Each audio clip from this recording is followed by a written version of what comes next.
who are you? The only thing you have is your blonde hair and your lesbian best friends. I am a victim of bullying, you know, #1 most homophobic country in the world. Screw convention therapy. Growing up and accepting myself, intimacy does not have to be, you know,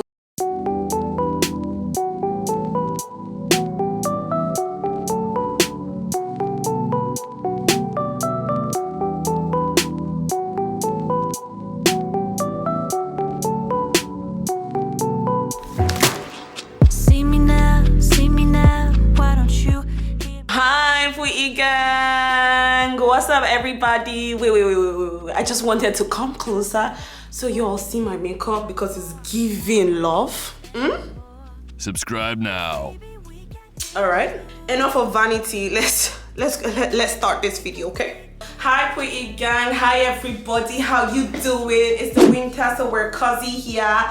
Welcome back to this channel. My name is Wura. If it's your first time joining me, you are welcome. Please don't forget to click the subscribe button, like this video, share, comment if you enjoy watching it.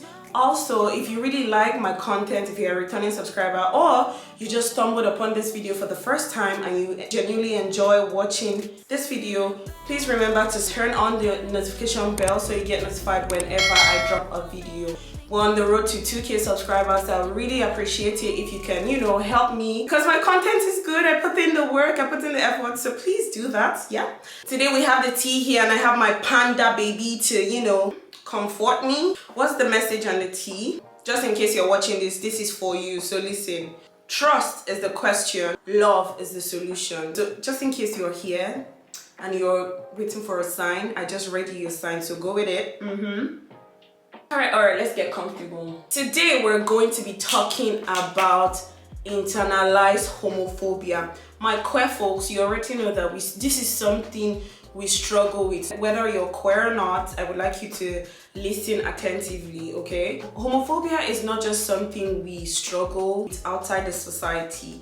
We also possess internalized homophobia. If you're a queer person and you're watching this, you know what I am saying. However, if you do not know the definition of internalized homophobia, I would share it with you. This definition is according to the Rainbow Project, and it goes: internalized homophobia and oppression happens to gay, lesbian, and bisexual people, and even heterosexuals who have learned and been taught that heterosexuality is the norm and correct way to be. I know, right? Hearing and seeing negative deceptions of LGBT people can lead us to internalize or take in these negative messages. Some LGBT folks suffer from mental distress as a result. Okay, that is the definition of internalized homophobia. The struggle is real, y'all. The struggle with internalized homophobia is real. You know why we have internalized homophobia? Queer people suffer from homophobia, hate, and also internalized homophobia because of how the society has taught us to be or to act or to, you know, a way to dress, a way to love. We've grown up around heteronormativity, so it has become like the norm for people to do. Religion does not make it easy. Society does not make it easy. So even as a queer person, I have struggled with internalized homophobia, honestly, because growing up in high school, you know, I went to a boarding high school. When you go for like religious activities or pilgrimages, you hear them say things like, oh, being lesbian is bad, being gay is bad, gay people will go to hell, you will die, it's unacceptable, la la la la. I knew I was queer since I was 10. So now, growing up and accepting myself was a struggle. I'll be very honest. It was a real struggle because now it's like, okay, but why do I find myself liking the same sex and I am supposed to like the opposite sex? Why do I not find myself fully attracted and committed and contented with just the opposite sex? Why do I have emotional and physical attraction for the, you know, same sex? It has been a hassle, y'all. I won't lie, it has been a mad blown full hassle. So now, growing up, you find it difficult to accept yourself because society does not even accept you.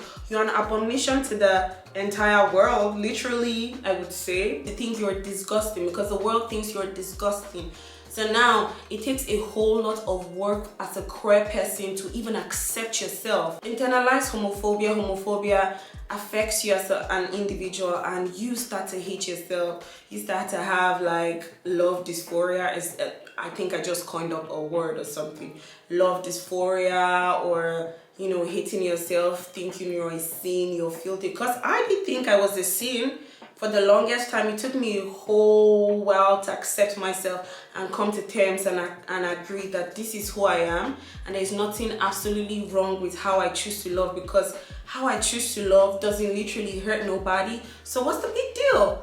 What's the big deal if I like to, you know, eat some cookies because cookies are juicy, because some men out there don't eat cookies, you know what I mean? So like, why is this a problem? So internalized homophobia is something queer people need to deal with before actually coming out and facing the actual homophobia coming from society, you know. But let me tell you something, according to RuPaul, if you don't love yourself, how the hell is somebody gonna love you? Fact. So for people to accept you, you have to accept yourself, and the rest of the world will accept you. Now I have accepted myself that I am Wura, I am black, I'm beautiful, I'm gorgeous, I'm intelligent, I'm smart, I'm everything sugar spice and everything nice, and I'm queer. The juice even makes it more spicy, you know what I mean? So now I've come to terms with it. I've accepted that I am queer, I'm different, I am gorgeous, and the rest of the world has to live with it. I ain't doing nothing wrong, but it's just so sad to see that so many countries, you know, criminalize same-sex love, same-sex marriages. Was it last week? Chile and Japan have discriminalized same-sex marriages. Discriminalized it. So we're making progress, but Nigeria left the chat. The last time I checked, Nigeria left the chat. Nigeria is like #1 most homophobic country in the world. I said what I said. So queer people existing and being visible in Nigeria, I salute. Y'all are doing so amazing, and I appreciate and I love you. So now the point is, dealing with internalized homophobia is not easy at all, because you accepting yourself, you agreeing that nothing is wrong with you, it's a whole lot of mental stress. You have to like literally read. I feel like queer people are way ahead of time in the world, because the way the world is built and against us, we always have to do extra to be seen, to be heard. So we literally have to go into researches, we need to educate people, we need to die to even prove that our love is not harmful, you know what I mean? So it's a whole hassle. How was I able to overcome internalized homophobia? I started by following channels that are queer, you know. I started from like, you know, following queer couples, queer people on YouTube, on social media. I went for Pride, I started to make queer friends, and I saw that, well, there are people like me out there. There are Nigerians like me out there that also enjoy eating cookies. It's not even about eating cookies, because we have asexual lesbians out there, and they are valid whether or not they enjoy intimacy, you know what I mean? And intimacy can come in so many ways. Intimacy does not have to be, you know, Caesar scene or eating cool cheese and shit. Intimacy can also be cuddling, kissing, patting, painting, however way you want to describe intimacy is up to you. So yeah, back to me, because I'm just rambling and I have somewhere to go and I just need to, you know, finish this up. You know, I surrounded myself with queer people, started going for queer events. If at all you can't attend queer events physically, try to find spaces on social media that you can join, because like for example Clubhouse, they have rooms. Even on Twitter they have spaces that queer people can join, and you just hear queer people speak and share their experience, and you know that you're not alone in this world, and it gives you this sense of liberation and acceptance, you know what I mean? Accept yourself, look in the mirror every day and tell yourself there's nothing wrong with the way you love.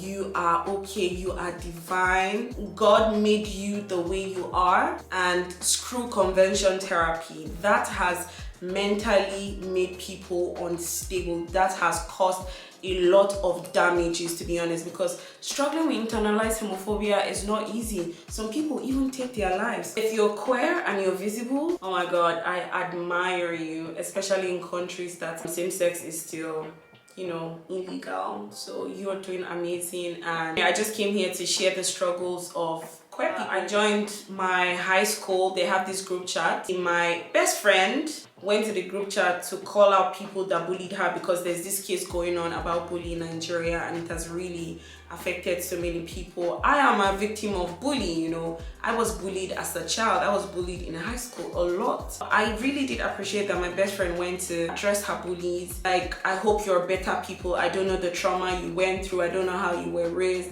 But please, if you decide to have children or not, just make sure you're a better person, because that lifestyle you showed or you portrayed in high school was not it. And someone was trying to, you know, come for my best friend, and then they said to my best friend that, who are you? The only thing you have is your blonde hair and your lesbian best friend.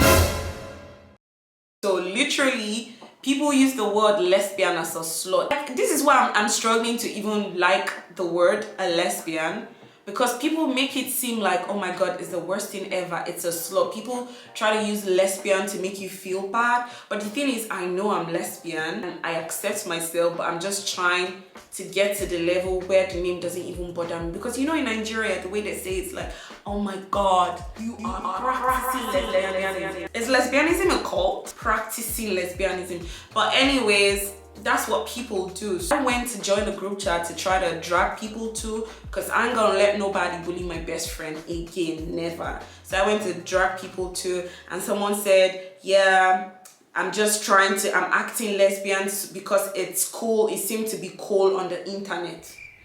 Like, I'm acting to be gay because it's cool. Like, literally everyone on TikTok, everyone on social media is acting queer or gay or lesbian because they think it's a cool thing. And I'm like, what the hell is being gay a trend? Like, literally, people are being killed for calling themselves queer. And you think I am here sitting down pretending to be gay. Well, if you will see being gay and queer as cool, well, so be it. Because it takes a lot of balls for you to come out and tell the world, who are literally against you, that you are queer. So big ups to you, shout out to you if you're queer and visible. And even if you're queer and not visible, it's not your fault. I swear, I understand. The world is messed up that you can't even come out and be yourself. So I literally understand your struggle. But I'm just so grateful that we are evolving, even if it doesn't seem like we are. The growth is slow, but we are getting there, and we'll be fine eventually. My word and advice for y'all watching this is be kind to people. If someone comes to you as queer, accept them and don't ask them if they're attracted to you. Like, imagine coming out to your friend, your female friend, and your female friend be like, oh, are you attracted to me? Like, no, honey. It's just the same thing for straight people. You like boys, let's say a girl likes a boy. Does it mean that you like all the whole boys that are in your life or you come across? No, it doesn't work that way. So if a person comes out to you, or your friend, your family, don't think they like you that way, okay? Ew, that's gross. They're just coming out to you because they feel kind of safe, and you know, be kind with them. So literally, I'm just here to tell you all that internalized homophobia is real. I'm still struggling to accept the term lesbian because I cringe. Literally, I try to use words like, you know, queer, sapphic, or gay. I feel like gay is even possible. Let me know, queer people in this chat, let me know how you feel. Do you literally call yourself lesbian or queer or gay? And labels are even trashy. Like, I like who I like, period. Why should we have to label ourselves? You know, it's just so annoying. Like, sexuality is fluid and love is constant. This does not mean I would like men, but I'm just letting you all know. But anyways, I have come to the end of this video to share my struggle and hassle with the world, okay? And I know I'm being too extra today. It's fine. I'm late to an event. I'm trying to rush, okay? Pweetie gang, I hope you enjoyed watching. If you did, remember to subscribe. Subscribe now. Like, comment, share, okay? Don't forget also to turn on your notification bells. Please, y'all, turn on your notification bells. Share my video privately. You don't need to post me on social media. You know, press share, copy, send the link to other people on other platforms so they can see. Even gossip, go gossip with me, please. As long as you share my video and someone clicks and get me my views, that's all right, okay? So yeah, also follow me on Instagram. Follow me on Instagram because we're good there. And I will definitely Pweetie gang catch you in the next one. Peace and love. Peace.